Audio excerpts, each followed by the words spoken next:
तो साथियों, ये वीडियो मुझे आप लोगों को बहुत ब्लर करके दिखाना पड़ा बिकॉज ऑफ कम्युनिटी गाइडलाइंस। वैसे सत्य सर्वोच्च की जो शॉर्ट सेक्शन होते हैं वहाँ पे ये मैं पूरा वीडियो डाला है जहाँ कुरान शरीफ की आयतें पढ़ी जा रही हैं। और ये वीडियो मुझे 2 दिन पहले मिला था, पर मुझे समझ नहीं आ रहा था ये है कहाँ का। वीडियो भेजने वालों ने मुझे बताया था ये कहाँ का है, पर एक जिम्मेदार मंच होते हुए मैं इसको वेरीफाई कर रहा था, असर्टेन कर रहा था। और कल रात तक ये चीज़ फाइनल हो गई कि ये वीडियो महाराष्ट्र नागपुर से निकला है। अब ये महाराष्ट्र नागपुर में रिकॉर्ड हुआ है क्योंकि इस किस्से में मध्य प्रदेश छिंदवाड़ा भी बीच में आता है। ये वहाँ का वीडियो है, मुझे नहीं पता, पर वीडियो एक 24 वर्षीय एक विवाहित महिला का है, हिंदू महिला का है। और जो आदमी यहाँ बैठा है इसका नाम अयाज ताज मदर बताया जा रहा है। और किसी चीज को अपराध की श्रेणी में रखकर भी देखा जा सकता है, लेकिन इससे नंगा जिहाद होता हुआ वीडियो में ऑन कैमरा बड़े कम ऐसे मौके आते हैं जो मैंने देखा हो। और आज इस मंच से मेरे मुंह से एक दुआ निकल रही है कि काश ऊपर वाला, अगर मैंने जितनी भी नमाज पढ़ी, जितने भी सजदे करे, जितने भी रोजे रखे, जितना भी कलमा पढ़ा, जितनी भी कभी मस्जिद में अजान दी, अगर ऊपर वाला इसमें मेरी एक चीज भी सच्ची मानता है तो इस देश में मुझे वो ताकत दे दे जो मैं इन लोगों को अपने तरीके से संविधान और कानून से हटके रात के अंधेरों में, जहां इनकी चीखें सातवें आसमान यानी जहां मुसलमान जन्नत मानता है, वहां तक इनकी चीखें पहुंचा दूं।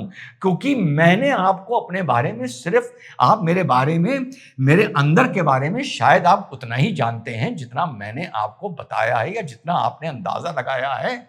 मेरे अंदर ऐसी चीजों को सजा देने की, जुल्म के साथ, इस जुल्म के साथ जुल्म करने का मादा और गुर्दा इतना मजबूत है कि शायद अगर ये देश उसे जान जाएगा तो आप लोग भी मुझे सुनना या मुझे मानना या मेरा सम्मान करना या प्यार करना बंद कर देंगे। तो यहां तो ये हो गई एक मेरी दुआ। अब जो मामला है साथियों वो ये है, 2 रिपोर्ट्स हैं। एक रिपोर्ट ये बता रही है कि इस लड़की का, ये अयाज ताज जो था, इसी का कलीग था, एक स्कूल में ये पढ़ाते थे। इस महिला का हस्बैंड एयरफोर्स में है। हम संभवतः ये मान सकते हैं कि वो नागपुर स्टेशन पर मौजूद नहीं था। रिपोर्ट्स ऐसी कोई नहीं बता रही हैं।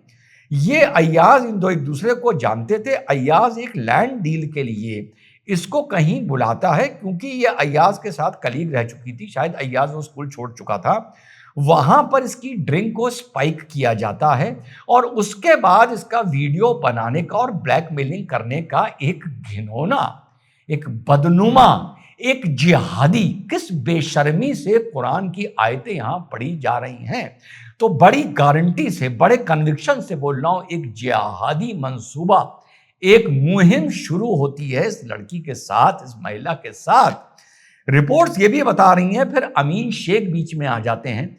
एक रिपोर्ट बता रही है कि इसको ब्लैकमेल कर करके और जगह भी इसको सौंपा गया, परोसा गया।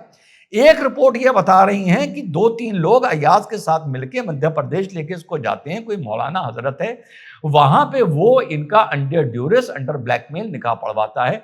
उसके बाद ये चीज बाहर पब्लिक डोमेन में आती है। इसकी भी 2 चीजें हैं। एक रिपोर्ट ये बता रही है ये लड़की फाइनली अपने पति को बताती है। दूसरी रिपोर्ट यह बता रही है ये खुद ब खुद सोशल मीडिया से चीज पब्लिक प्लेटफॉर्म पे आती है, इसका पुलिस संज्ञान लेती है और यह सिलसिला पकड़ धकड़ का शुरू होता है। अयाज ताज मदर पकड़ा जाता है, अमीन शेख पकड़ा जाता है और मौलाना हजरत की फिराक में पुलिस घूम रही है। और आप लोगों को एक फिल्म याद होगी, केरला स्टोरी।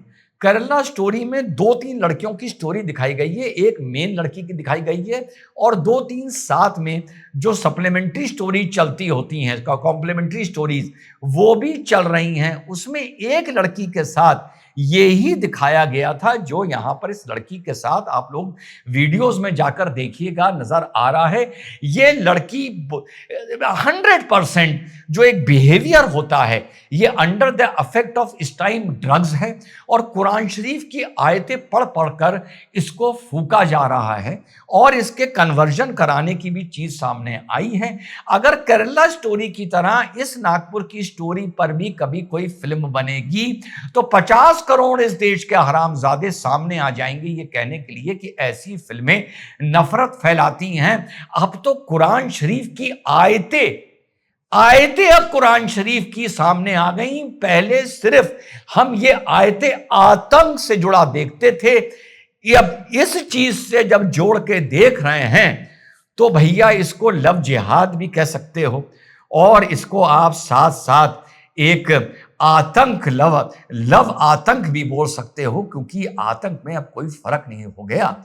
ये भी पलंग पर बैठकर आयतें पढ़ पढ़कर आतंकी कर रहा है और जिसके लिए मेरे दिल से आज एक दुआ निकली है कि इनको अपने तरीके से सजा संविधान और कानून से हटके रात के अंधेरों में इनको सजा देने का मौका मिल जाए, जहां ये लोग मौत मांगे और इनको मौत ना मिले और ये सिर्फ चीख चीख के अल्लाह से अपनी मौत मांगे और इनको मैं मौत ना आने दूं। तो ये कहानी है। अब इस वीडियो का एक सेकंड पार्ट भी है। सेकंड पार्ट ये है साथियों, जिस मुद्दे पर हम कई बार बात कर चुके हैं, इसमें कहीं ना कहीं भाई भले तुम कहीं परसेंटेज में 1 बोलो, 4 बोलो, 10 बोलो, 20 बोलो, 50 बोलो, कुछ तो 80 बोल देंगे, कहीं ना कहीं दूसरे समाज की भी भैया गलती है। इसको आपको मानना पड़ेगा। परसेंटेज में हम आप आर्ग्यू कर सकते हैं 5%, 2%, 50%, 70%, यहां एक आर्गुमेंट हो सकता है, लेकिन गलती है यार। जब आप इस किस्से को देखते हैं तो आप एक अलग नजरिए से देखते हैं, आप अपने दिमाग में एक परसेप्शन बनाते हैं। जब हम इसी किस्से को जिस नजरिए से मैं आपको दिखाने की कोशिश कर रहा हूं, अब इतने मीडिया, इतना सोशल मीडिया, इतनी अवेयरनेस, इतनी चर्चा, इस सब के बावजूद अगर भाई कुछ लोग ये सिलेक्शन ही नहीं कर पा रहे, चिन्हित ही नहीं कर पा रहे कि अगर उनको एंगेज होना है, कहां एंगेज होना है, किस हद तक एंगेज होना है, किस हद तक भरोसा करना है, तो यार ये तो फिर मूर्खता ही मानी जाएगी, मूर्खता ही मानी जाएगी। ये 24 वर्षीय महिला है, ये 13-14 वर्षीय महिला नहीं है। प्रोवाइडेड मैं बता रहा हूं कि अगर ये स्पाइक करके ड्रग किया गया तो एक अलग कैटेगरी में चला गया। जान पहचान थी उसके साथ, वो संबंध बढ़ते गए और तुम्हें पता चला कि एक दिन तुम्हारी ड्रिंक स्पाइक करके तुम्हारी तस्वीरें खींच ली गई हैं, फिर सिलसिला शुरू हुआ है। तो इसको कहीं ना कहीं अपराध, घिनौना अपराध, मैंने तो बोल दिया, लव का आतंकवाद, लव का जिहाद, जिस तरीके से देखना है देखो, लेकिन कहीं ना कहीं जिम्मेदारी मेरे भाई लेनी पड़ेगी। बहुत ही घिनौना, डायबॉलिक, अफसोसनाक वीडियो और इससे नंगा खेल लव जिहाद का, या लव के नाम पे जिहाद का, या अपराध के नाम पर, क्योंकि अगर हम स्पाइक वाली बात करें, अपराध के नाम पर जिहाद का एक गंदा घिनौना खेल इतना गंदी तरीके से सामने, शायद अभी तक, बाकी चीजें तो आई थी, ये चीज शायद इस किस्म का एक पहला वीडियो होगा जो इतनी गंदी तरीके से डायरेक्ट मजहब को जोड़ते हुए मेरे साथियों एक एविडेंस के तौर पर सामने आया है कि केरला स्टोरी में अगर एक डायरेक्टर ने एक सिनेमैटिक लिबर्टी लेके एक लड़की को ही दिखाया था कि उसको ड्रग करके क्या क्या किया जाता था, एक दूसरी लड़की, नॉट द मेन कैरेक्टर, तो फिर भैया वो डायरेक्टर ने सही दिखाया था। जय हिंद, वंदे मातरम, खुदा हाफिज़।